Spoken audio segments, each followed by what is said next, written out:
In this video we will discuss about transformer and its parts. So सबसे पहले हम बात करते हैं कि एक ट्रांसफॉर्मर क्या होता है। What is a transformer. Transformer जो है, जैसा कि हम यहाँ पे देख पा रहे हैं, ये जो मशीन है इसको बोला जाता है transformer. Transformer is an static electrical machine that transforms the voltage or current from one level to another without changing in the power and frequency। Transformer जो है वो एक स्टैटिक इलेक्ट्रिकल मशीन है। इसका स्टैटिक होने से मतलब ये है कि इसमें कोई भी रोटेटिंग पार्ट नहीं होता है, और ये काम क्या करती है, जो वोल्टेज और करंट होता है उसको एक लेवल से दूसरे लेवल पे चेंज करती है। मतलब या तो वोल्टेज को बढ़ाती है या वोल्टेज को कम करने के लिए होती है। सेम चीज़ करंट के लिए होता है कि या तो करंट को बढ़ाने के लिए या करंट को कम करने के लिए इसका यूज़ किया जाता है। लेकिन ट्रांसफॉर्मर कभी भी जो सप्लाई की पावर होती है और फ्रीक्वेंसी होती है उसको कभी भी चेंज नहीं करता है। मतलब जो हम इनपुट करते हैं ट्रांसफॉर्मर को, उसी अमाउंट ऑफ पावर को ये बाहर दे देता है आउटपुट टर्मिनल्स पे। और साथ ही सप्लाई की फ्रीक्वेंसी, जैसे कि इनपुट सप्लाई हमारे पास 50 हर्ट्ज पे है तो आउटपुट फ्रीक्वेंसी भी इसका 50 हर्ट्ज ही होता है। मतलब ये कभी भी इनपुट पावर को बदलता नहीं है आउटपुट टर्मिनल्स के ऊपर। जितना पावर इनपुट किया जाएगा इसको, उतने ही पावर को ये आउटपुट पे दे देता है। साथ में फ्रीक्वेंसी भी फिक्स रहता है, फ्रीक्वेंसी में भी कोई वेरिएशन ये चेंज नहीं करता है। केवल और केवल ये वोल्टेज और करंट के लेवल को चेंज कर देता है। जैसे कि या तो वोल्टेज को बढ़ा देगा और करंट को कम कर देगा, या फिर वोल्टेज को कम कर देगा और करंट को बढ़ा देगा। ये इसका बेसिक सा काम होता है, और इसमें कोई रोटेटिंग पार्ट नहीं होता, इसीलिए इसको स्टैटिक इलेक्ट्रिकल मशीन की कैटेगरी में रखा जाता है। सो ये हमारे पास एक ट्रांसफॉर्मर होता है। अब हम इसके वेरियस पार्ट्स के बारे में बात करते हैं। तो पार्ट्स ऑफ ट्रांसफॉर्मर में सबसे पहला पार्ट इसका आता है ट्रांसफॉर्मर टैंक। उसके बाद इसमें आते हैं हमारे पास ट्रांसफॉर्मर कोर। नेक्स्ट पार्ट इसका होता है वाइंडिंग्स। उसके बाद ट्रांसफॉर्मर ऑयल हमारे पास होता है। बूसिंग इसका नेक्स्ट पार्ट होता है।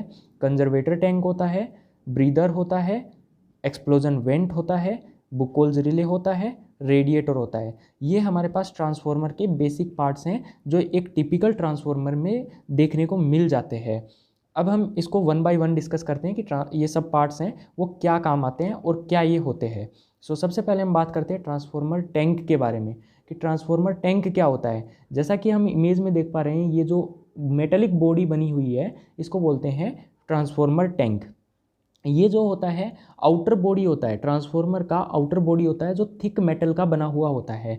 ये जो ट्रांसफॉर्मर का टैंक है वो आउटर बॉडी होता है ट्रांसफॉर्मर का, जो थिक मेटल से बना होता है, ताकि ये प्रोटेक्ट कर पाए हमारे जो कोर और वाइंडिंग्स है। यानी ये जो कोर और वाइंडिंग है इनको प्लेस किया जाता है इस टैंक के इनसाइड। इसके अंदर ही हमारे जो ट्रांसफॉर्मर के कोर, जो बेसिक पार्ट होता है, जो मेन पार्ट होता है ट्रांसफॉर्मर का, उसको इसके अंदर हाउस करने के लिए इसका यूज़ होता है। It is field with transformer oil. साथ में कोर और वाइंडिंग्स तो इसमें रखे जाते हैं, साथ में इसको ऑयल से भी फिल किया जाता है, और ऑयल से फिल करने के बाद इसको फुली सील कर दिया जाता है ताकि वो ऑयल जो है वो बाहर ना निकले और ना ही इसमें वाटर और बाकी जो कंटेमिनेशन है, एटमॉस्फेयर कंटेमिनेशन ना हो पाए इसका। तो ये हमारे पास होता है ट्रांसफॉर्मर टैंक। इसका मेन फंक्शन जो है वो protect the core and windings. मतलब ये जो बॉडी हमारे पास होता है ट्रांसफॉर्मर का, या जो टैंक होता है, इसका मेन काम होता है कि ये हमारा जो ट्रांसफॉर्मर की जो कोर है और जो वाइंडिंग्स हैं उनको प्रोटेक्ट करके रखे, यानी उनको मैकेनिकल डैमेज और इलेक्ट्रिकल डैमेज से बचा के रखे। ये इसका मेन काम होता है। उसके बाद हम बात करते हैं ट्रांसफॉर्मर कोर। नेक्स्ट जो पार्ट है ट्रांसफॉर्मर का वो है ट्रांसफॉर्मर कोर। ट्रांसफॉर्मर कोर, जैसा कि हम इस इमेज में देख पा रहे हैं, ये जो पार्ट है इसको बोलते हैं ट्रांसफॉर्मर कोर। ट्रांसफॉर्मर कोर जो है वो thin sheets of silicon steel का बना हुआ होता है, जो कि लेमिनेटेड रहती है विद ईच अदर। मतलब ये थिन शीट्स ऑफ लेमिनेशंस से बना होता है। पतली पतली शीट्स जो होती हैं मेटल की, उनको बोलते हैं लेमिनेशंस, और उनको एक साथ चिपकाकर कोर को पूरा बनाया जाता है। और इसमें जो स्टील का यूज़ होता है वो सिलिकॉन स्टील होता है, ताकि जो हिस्टेरेसिस लॉस जो होते हैं उनको रिड्यूस किया जा सके। जैसा कि हम जानते हैं हिस्टेरेसिस लॉस सिलिकॉन स्टील के केस में कम होता है। जब मैग्नेटिक इफेक्ट में आते हैं मेटल, तो उसमें हिस्टेरेसिस लॉस होता है, जो कि सिलिकॉन के केस में कम होता है।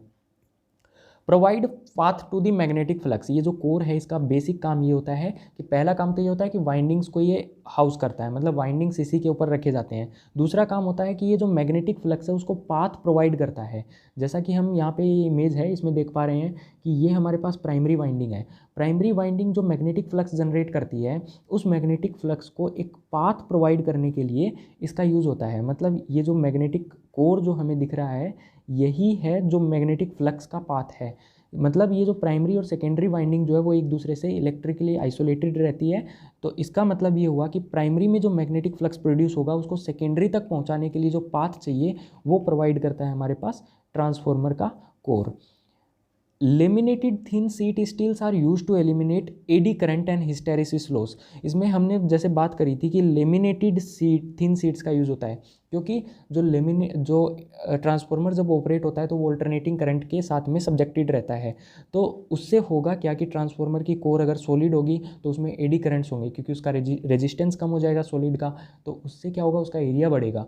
तो इसीलिए क्या होता है, पतले पतले सीट्स बनाए जाते हैं पूरे सिलिकॉन स्टील के, जिससे कि उसका रेजिस्टेंस जो होता है कोर का वो बढ़ जाता है। रेजिस्टेंस बढ़ेगा तो जो एडी करंट्स जो प्रोड्यूस होंगे मैग्नेटिक फील्ड के रिवर्सल से या मैग्नेटिक फील्ड के इलेक्ट्रोमैग्नेटिक इफेक्ट से, तो उससे जो करंट्स जो प्रोड्यूस होंगे एडी करंट्स वो रिड्यूस हो जाएंगे। इसीलिए इसको लेमिनेट कर दिया जाता है, लेमिनेटेड थिन सीट्स का यूज़ किया जाता है, जिससे कि हमारे ट्रांसफॉर्मर जो ट्रांसफॉर्मर के जो आयरन लॉसेज होते हैं वो सब रिड्यूस हो जाते हैं। मतलब ये है कि सिलिकॉन स्टील का यूज़ होगा, साथ में लेमिनेशंस का यूज़ होगा। इन दोनों का यूज़ अगर हम साथ में कर लें तो हमारे जो आयरन लॉसेज होते हैं ट्रांसफॉर्मर में वो मिनिमाइज हो जाते हैं।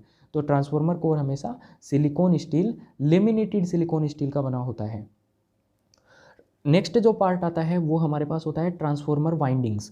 ट्रांसफॉर्मर वाइंडिंग जैसा कि हमने अभी बात करी कि कोर के ऊपर ये रखे जाते हैं, ट्रांसफॉर्मर वाइंडिंग्स को प्लेस किया जाता है। ट्रांसफॉर्मर के अंदर दो वाइंडिंग होती है, पहली होती है प्राइमरी वाइंडिंग, दूसरी होती है सेकेंडरी वाइंडिंग। प्राइमरी वाइंडिंग वो वाइंडिंग होती है जिसपे हम ट्रांसफॉर्मर में इनपुट पावर देते हैं, यानी ट्रांसफॉर्मर को जिस वाइंडिंग के हेल्प से इनपुट पावर किया जाता है, इनपुट किया जाता है, वो होती है प्राइमरी वाइंडिंग। जिस साइड पे, जिस वाइंडिंग के साथ में हमारा लोड कनेक्ट होता है उस वाइंडिंग को कहते हैं secondary winding of the transformer. Placed on the transformer core, जैसा कि हम देख पा रहे हैं इमेज के अंदर, इनको ट्रांसफॉर्मर की कोर के ऊपर प्लेस किया जाता है। मेड ऑफ कॉपर कंडक्टर्स, इनको कॉपर कंडक्टर से बनाया जाता है क्योंकि इकोनॉमिकल होता है, और बहुत सारे टेक्निकल पैरामीटर्स हैं जो इसको कॉपर का यूज़ को इसके लिए बनाते हैं। Each winding is insulated from core and other windings की, जो इसका मतलब ये है कि जो हमारे जो वाइंडिंग्स होते हैं वो हमेशा कोर से इंसुलेटेड रहते हैं। मतलब जो हमारी वाइंडिंग्स होती है उनका कोर के साथ कोई भी इलेक्ट्रिकल कनेक्शन नहीं होता, वो इंसुलेटेड रहती है इलेक्ट्रिकली। और साथ ही साथ ये जो प्राइमरी और सेकेंडरी है ये दोनों भी आपस में इंसुलेटेड रहती हैं, इनका भी कोई आपस में इलेक्ट्रिकल कनेक्शन नहीं रहता है। सो ये हमारे पास आते हैं ट्रांसफॉर्मर वाइंडिंग्स। नेक्स्ट पार्ट हमारे पास है ऑयल, ट्रांसफॉर्मर ऑयल। जैसा कि हम इस ट्रांसफॉर्मर टैंक में देख पा रहे हैं, ये जो हमें लिक्विड दिखाई दे रहा है ये लिक्विड हमारे पास है ट्रांसफॉर्मर ऑयल। ट्रांसफॉर्मर ऑयल का जो यूज़ होता है वो किया जाता है to provide insulation in the transformer and coil, यानी जो हमारे जो मेटेलिक पार्ट्स हैं ट्रांसफॉर्मर में वो एक दूसरे के साथ इलेक्ट्रिकली इंसुलेट रहें, उसके लिए इसका यूज़ किया जाता है। सेकेंड यूज़ इसका होता है कि ट्रांसफॉर्मर ऑपरेट होता है तो हीट प्रोड्यूस होती है, उस हीट को आउटर एटमॉस्फेयर में भेजने के लिए कूलिंग का, मतलब कूलिंग का जो हीट जनरेट होती है उसको बाहर भेजने के लिए, एटमॉस्फेयर में डिसिपेट करने के लिए इसका यूज़ होता है। तो कूलिंग और इंसुलेशन इसका मेन फंक्शन होता है। इसके बहुत सारे टाइप के ट्रांसफॉर्मर ऑयल ट्रांसफॉर्मर में यूज़ होते हैं। जैसे पहला ट्रांसफॉर्मर ऑयल है हमारे पास पैराफिनिक ऑयल, जो कि हाई करंट एप्लीकेशन वाले ट्रांसफॉर्मर में यूज़ होता है। सेकंड जो टाइप आता है वो आता है नेफ्थेनिक ऑयल। नेफ्थेनिक ऑयल जो है वो लो करंट ट्रांसफॉर्मर्स में यूज़ होता है। नेक्स्ट हमारे पास आते हैं बायो बेस्ड ऑयल्स, और उसके बाद हैं सिलिकॉन बेस्ड ऑयल्स, जो कि न्यूअर ट्रांसफॉर्मर जो होते हैं, मॉडर्न ट्रांसफॉर्मर्स, उनमें इनका ज़्यादा यूज़ देखने को मिलता है, बायो ऑयल और बायो बेस्ड ऑयल्स और सिलिकॉन बेस्ड ट्रांसफॉर्मर ऑयल्स। अगला जो पार्ट हमारे पास आता है ट्रांसफॉर्मर का वो आता है ट्रांसफॉर्मर बूसिंग। बूसिंग जो होता है, जैसा कि ये हमें ब्राउन पार्ट जो यहाँ पे दिखाई दे रहा है, इस ब्राउन पार्ट को कहते हैं बूसिंग। बेसिकली ये एक होलो इंसुलेटर होता है। जैसे हम इंसुलेटर देखते हैं पोल पे लगा हुआ, वैसे ही ये होलो इंसुलेटर होता है जो कि ट्रांसफॉर्मर के टॉप पर कनेक्टेड रहता है, ट्रांसफॉर्मर टैंक के टॉप पर, जैसा कि हम देख पा रहे हैं पिक्चर में। इसको टर्मिनल भी कहा जाता है क्योंकि यही वो पार्ट होता है जिस पे हम सप्लाई कनेक्ट करते हैं या सप्लाई को आउट लेते हैं, ट्रांसफॉर्मर का आउटपुट लेते हैं, तो इसलिए इसको टर्मिनल भी बोल दिया जाता है कभी कभी। मेन फंक्शन इसका होता है to insulate the transformer body and the terminal stud. जो टर्मिनल का स्टड होता है, ये जो बीच में जो मेटेलिक पार्ट होता है, ये हमारे वाइंडिंग्स के साथ होता है और इसी में से हमारा करंट कैरी करता है।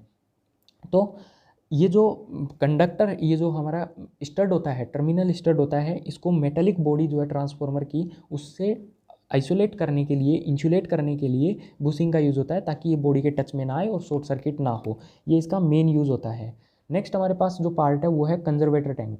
कंजर्वेटर टैंक जो है, यहाँ पे हमारे पास ये जो सिलेंड्रिकल पार्ट जो दिखाई दे रहा है ऊपर, इसको बोलते हैं कंजर्वेटर टैंक। ये एक एक्सटर्नल टैंक होता है which is connected to the main tank and half filled with the oil. मतलब ये एक एक्सटर्नल टैंक होता है जो ट्रांसफॉर्मर के मेन टैंक के साथ पाइप के थ्रू कनेक्टेड रहता है, और इसको आधा ट्रांसफॉर्मर ऑयल के साथ भरा जाता है। मतलब इसको आधा भरा जाता है ट्रांसफॉर्मर ऑयल से। When transformer heats due to operation, when transformer heats up due to operation, its oil expands, so it provide storage for expanded oil। कि जब भी ट्रांसफॉर्मर ऑपरेट होता है तो उसमें हीट जनरेट होती है। तो जो हीट जनरेट होगा तो ट्रांसफॉर्मर का ऑयल गर्म होता है। गर्म होने पर उसमें होगा क्या, वो एक्सपेंड होता है वॉल्यूम में। तो वॉल्यूम जब बढ़ेगा तो इसमें जो आधा स्पेस बचा हुआ रहता है कंजर्वेटर टैंक में, उस स्पेस में वो एरिया ले लेता है। मतलब वो वॉल्यूम बढ़ने पर उसका जो कंजर्वेटर टैंक के ऑयल लेवल है वो बढ़ जाता है। तो ये बेसिकली इसी काम आता है। अगर हम ये नहीं प्रोवाइड करेंगे तो जब ऑयल का वॉल्यूम बढ़ेगा तो वो प्रेशर डालेगा हमारे मेन टैंक के ऊपर, जिससे कि ब्लास्ट हो सकता है मेन टैंक। तो इसलिए इसका जो मेन फंक्शन होता है वो ट्रांसफॉर्मर को प्रोटेक्ट करने का होता है। नेक्स्ट हमारे पास आता है ब्रीदर एंड सिलिका जेल। ये भी एक इम्पॉर्टेंट पार्ट है हमारे ट्रांसफॉर्मर का। जैसा कि हम यहाँ पे देख पा रहे हैं, ये ब्रीदर हमारे पास होता है। अगर हम इसको इस स्लाइड में देखें तो यहाँ पे ये जो पार्ट है ये ब्रीदर होता है। यहाँ पे अगर हम देख पाएँ तो ये ब्रीदर है, और ब्रीदर के अंदर ये जो ब्लू कलर का जो दिखाई दे रहा है मटेरियल, इसको बोलते हैं सिलिका जेल। ब्रीदर जो होता है वो कंजर्वेटर टैंक के साथ में कनेक्टेड है। जैसे लास्ट स्लाइड में हमने देखा, कंजर्वेटर के साथ में पाइप के थ्रू कनेक्टेड रहता है। Cooling air goes inside the transformer through it. इसी पार्ट के थ्रू, ये जो पार्ट होता है हमारे ट्रांसफॉर्मर का ब्रीदर, उसी में से होते हुए जो एटमॉस्फेरिक एयर है, वो कूलिंग एयर जो होती है वो ट्रांसफॉर्मर के अंदर जाती है। क्योंकि ऑपरेशन में ट्रांसफॉर्मर हीट जनरेट करता है, और उस हीट को एक्सट्रैक्ट आउट करने के लिए जो नेसेसरी कूलिंग एयर है वो हमारे पास इसी ब्रीदर में से होते हुए जाती है। अब इसमें से पास करने का रीज़न ये होता है कि इसके अंदर हम सिलिका जेल रख देते हैं। क्योंकि सिलिका जेल अगर हम नहीं रखेंगे तो जैसा कि हम जानते हैं एटमॉस्फेरिक एयर के अंदर कुछ मॉइस्चर भी होता है। अगर मॉइस्चर सीधा हमारे ट्रांसफॉर्मर के अंदर जाएगा तो वहाँ पे जाके वो इंसुलेशन फेलियर कर देगा। मतलब वहाँ पे इलेक्ट्रिकल कॉन्टैक्ट होगा, और साथ में ऑयल जो है ट्रांसफॉर्मर का, उसकी जो इंसुलेशन प्रॉपर्टी है, डाइलेक्ट्रिक स्ट्रेंथ है, उसको वीक कर देगा। जब जैसे ही वो अंदर जाएगा और इंसुलेशन फेलियर होगा तो ट्रांसफॉर्मर में शॉर्ट सर्किट होने के चांसेस बढ़ेंगे। इसलिए क्या किया जाता है, ब्रीदर में ये सिलिका जेल को रख दिया जाता है, जो क्या करेगी, सिलिका जेल जो है वो मॉइस्चर को ऑब्जॉर्व कर लेता है, और उसके बाद में ड्राई एयर जो है वो ट्रांसफॉर्मर के अंदर में चला जाता है।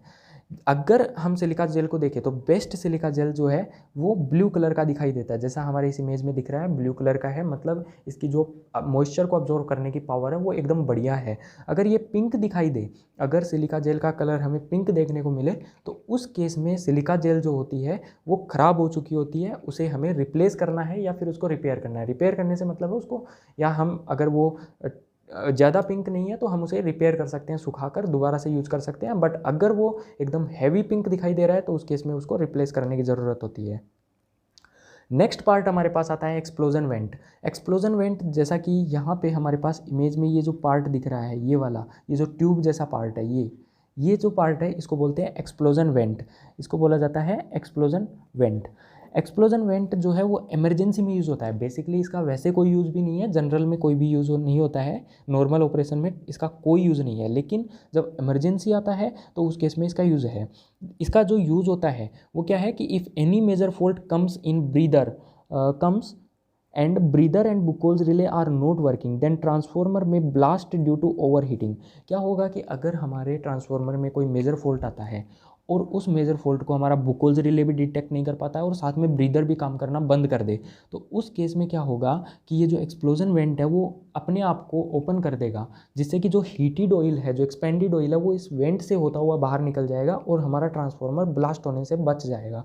तो इसका इमरजेंसी के केस में यूज़ होता है। In such conditions, explosion vent opens and hot oil will come out from the transformer।